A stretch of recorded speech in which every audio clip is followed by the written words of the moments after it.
وجهه الكريم اما بعد فاعوذ بالله من الشيطان الرجيم بسم الله الرحمن الرحيم ويل للمطففين صدق الله مولانا العظيم۔ قرآن مجید کی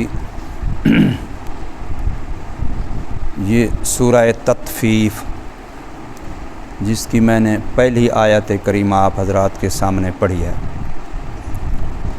تطفیف کا معنی ہوتا ہے اپنی ذمہ داری کو پورا نہ کرنا، یہ مصدر ہے۔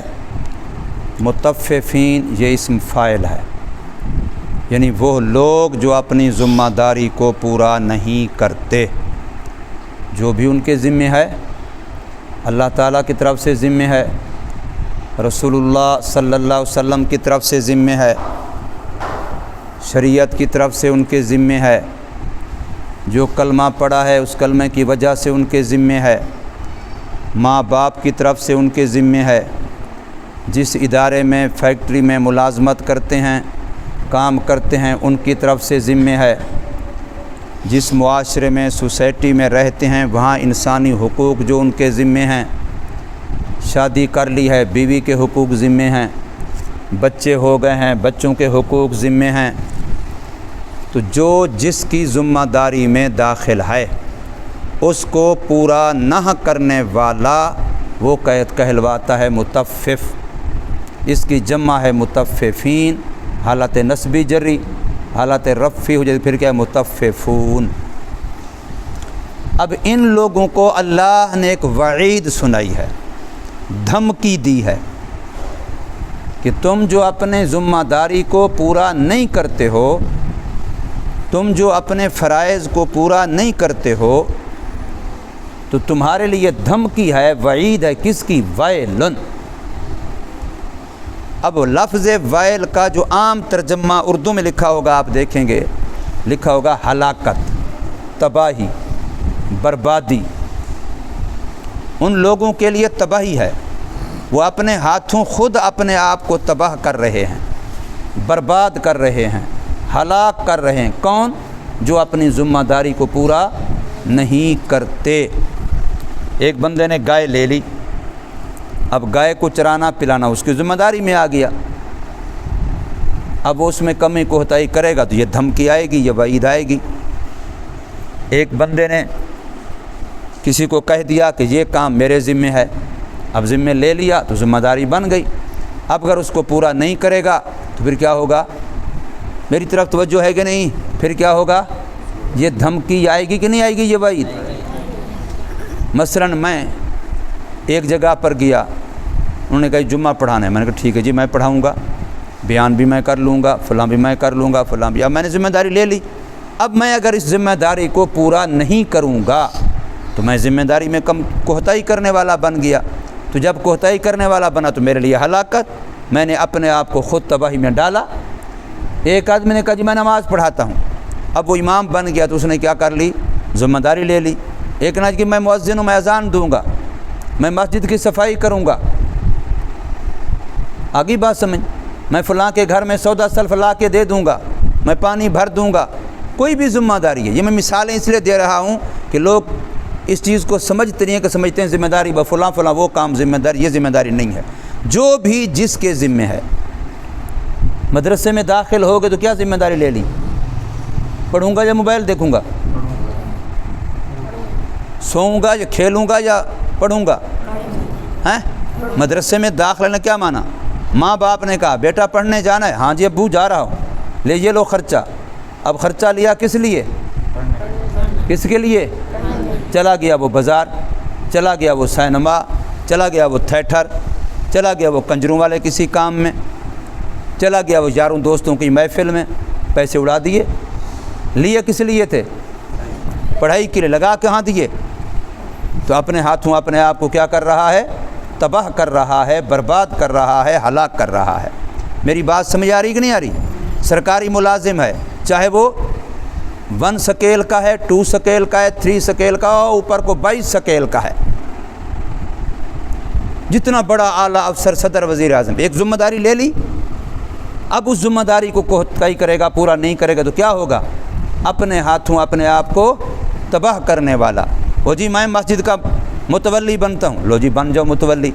اب بن گیا متولی، اب مسجد کی ذمہ داریاں پوری نہیں کر رہا تو کیا ہوگا؟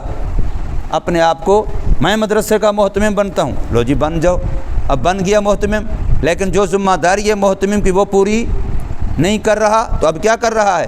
اپنے آپ کو اپنے ہاتھوں ہلاک کر رہا ہے، تباہ کر رہا ہے، برباد کر رہا ہے۔ یہ رقبہ تیرا میں آباد کروں گا، یہ تیری زمین مزیر گیری پہ ٹھیکے پہ یہ رقبہ تیرا میں آباد کروں گا، لو جی کرو۔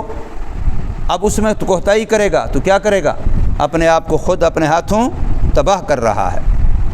میری پشتو سمجھ آ رہی ہے آپ کو؟ ہم نے جب مدرسے کے لیے چلے، ماں باپ سے بھی ایک وعدہ لیا، ہم ذمہ داری لے لی۔ آگی بات سمجھ، اپنے خاندان کے سامنے بھی ایک ذمہ داری لے لی کہ ہم پڑھنے کے لیے جا رہے ہیں، ہم عالم بننے کے لیے جا رہے ہیں، ہم قاری بننے کے لیے جا رہے ہیں، ہم حافظ قرآن بننے جا رہے ہیں، ہم دین سیکھنے جا رہے ہیں، ہم دیندار بننے جا رہے ہیں، ہم اچھے مسلمان بننے جا رہے ہیں، ہم دین کی امانت کو اپنے سینوں میں محفوظ کرنے جا رہے ہیں۔ اب یہ ساری چیزیں ہم نے اپنے ذمے لے لیں، یہ بات ہم نے اپنے ذمے لے لی، ماں باپ کے سامنے بھی، خاندان کے سامنے بھی، اپنے استاذ کے سامنے بھی، مدرسے کے سامنے بھی، اپنی کلاس والے مدرسے والے طلباء کے سامنے بھی۔ جس کلاس میں داخلہ لے لیا، جس کتاب کو شروع کیا تو اس کی ذمہ داری لے لی کہ اس کتاب کو میں نے شروع کیا، میں اس کا سبق پڑھوں گا، میں اس کا سبق سمجھوں گا، میں اس کا سبق یاد کروں گا، میں اس کا سبق سناؤں گا، میں اس کا امتحان دوں گا۔ یہ ساری چیزیں اس نے اپنے ذمے خود لازم کر لیں کہ نہیں کر لیں؟ تو اب اگر ان کو پورا نہیں کرے گا تو کس میں آئے گا؟ ویل للمطففین، تباہی ہے، ہلاکت ہے، بربادی ہے۔ کن کے لیے؟ جو اپنی ذمہ داری کو پورا نہیں کرتے۔ میری بات آپ کو سمجھ آ رہی کہ نہیں آ رہی؟ یہ کڑوی سی بات ہے، سمجھ آ رہی ہے؟ چادر لپیٹ لی، قد لمبی ساری ہو گئی، کالی چادر اوپر کر لی، موبائل پکڑ لیا، اب ظاہر ہے تھوڑا سا اوپر کو نشان تو پڑ جاتا ہے نا، اب کوئی جو دیکھنے والا ہے ہاں اندر میں ماشاءاللہ کچھ ہو رہا ہے، اور وہ سمجھتا ہے بالکل اب تو میں نے کالی چادر لپیٹ لی، اب گویا اللہ بھی مجھے نہیں دیکھ رہا۔ انا للہ و انا، اللہ تعالیٰ بچائے۔ یہی بات ہے نا، کوئی نہیں دیکھ رہا جب کہتا ہے، جب اس کے اندر کوئی نہیں دیکھ رہا تو اللہ کوئی ہے کہ نہیں ہے؟ یا اللہ کوئی بھی نہیں ہے؟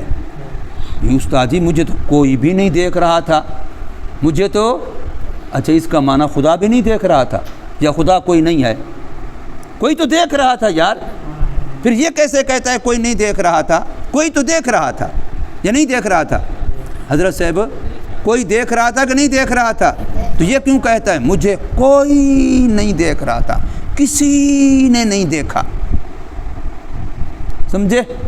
لگا ہوا ہے، بعد میں پوچھو قسم بھی اٹھا لے گا، قرآن بھی، میں نے تو بالکل موبائل دیکھا ہی نہیں ہے، میں تو سکون کی نیند سویا ہوا تھا کپڑا تان کے۔ سمجھے؟ ہاں سمجھے حضرت صاحب؟ کلو طویل احمق الا عمر، ہر لمبا پاگل ہوتا ہے۔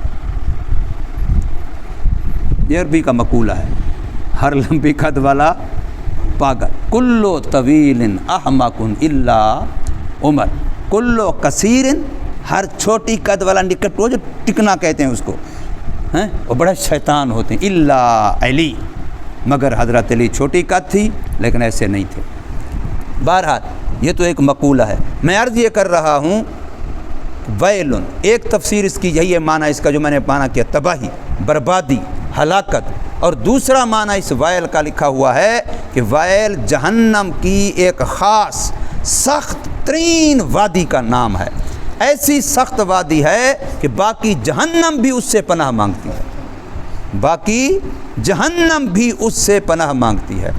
تو اب بتاؤ قیامت کا دن ہو، لوگ کہیں گے ماشاءاللہ یہ طالب علم جائیں گے جنت میں، ہمارا بھی دامن پکڑ کے لے جائیں گے، اور فرشتے کہہ رہے ہوں ادھر آؤ تمہارا انتظار ہو رہا ہے، تم سارے متففین میں سے تھے، ہیں بھیوڑی ببھوڑا کے لوگ دیکھیں گے، اچھا ہم تو ان کو دنیا فرشتہ سمجھتے تھے، ہم تو کہتے آؤ جی ہماری فیکٹری میں ذرا دعا کر دو، آؤ جی ہمارے گھر میں ذرا دعا کر دو، آؤ جی ہماری میت کے لیے ذرا دعا کر دو، جن سے ہم دعائیں کرواتے رہے یہ تو سارے ادھر جا رہے ہیں، ہیں تو کتنی بڑی بری بات ہوگی یار، کتنی بڑی بری بات۔ ہم میں سے پاگل کوئی نہیں ہے، یا دو چار جو پاگل ہیں ہاتھ کھڑا کریں کہ جی ہم تو پاگل ہیں، ہمیں تو کوئی بات سمجھ آتی نہیں ہے۔ حضرت صاحب ہے کل بننا ہیں مجنون کو پاگل، سارے ہم سمجھدار ہیں الحمدللہ، شکر ہے اللہ کا۔ تو پھر ہمیں احساس کرنا چاہیے میرا نہیں بنتا تو نہ بن، اپنا تو بن، میرا نہیں بنتا تو نہ بن، اپنا تو بن۔ کل یہ نہ ہو کہ پہاڑی علاقہ بھی تمہارا ہو، ڈنڈے بھی فرشتوں کے ہوں، پھیوڑی ببھوڑک، تو اپنے آپ کو تو بچاؤ خدا کے لیے، کسی اور کے لیے نہیں بنتے، اپنے تو بن جاؤ۔ میاں صاحب میری گزارش سمجھ آتی ہے کہ نہیں آتی؟ ہاں، اللہ کے لیے اپنے حال پہ رحم کرو۔ یہ کوئی طریقہ نہیں ہے کہ ہم نے کتنی دفعہ میں یہ باتیں کہی، مجھے کہتے ہوئے اب شرم آتی ہے کہ بار بار میں یہ کہہ چکا ہوں کہ ہم نے گھر چھوڑا، بہن بھائی چھوڑے، ماں باپ چھوڑے، رشتہ دار چھوڑے، وطن چھوڑا، علاقہ چھوڑا، لیکن یہاں آ کر کے شیطان کو نہیں چھوڑا، نفس کو نہیں چھوڑا۔ اس کو ہم نے کہا تو ہمارا ہم تیرے۔ یہاں استاذوں کو چھوڑ دیا، مدرسے کو چھوڑ دیا، پڑھائی کو چھوڑ دیا، کتابوں کو چھوڑ دیا، باقی سب کچھ چھوڑنا آسان، لیکن اس یار دوست ابلیس کو چھوڑنا مشکل، اس کے ساتھ دوستی پکی۔ یہ بات ٹھیک نہیں ہے۔ اللہ پاک ہمیں سمجھ نصیب فرمائے، عمل کی توفیق۔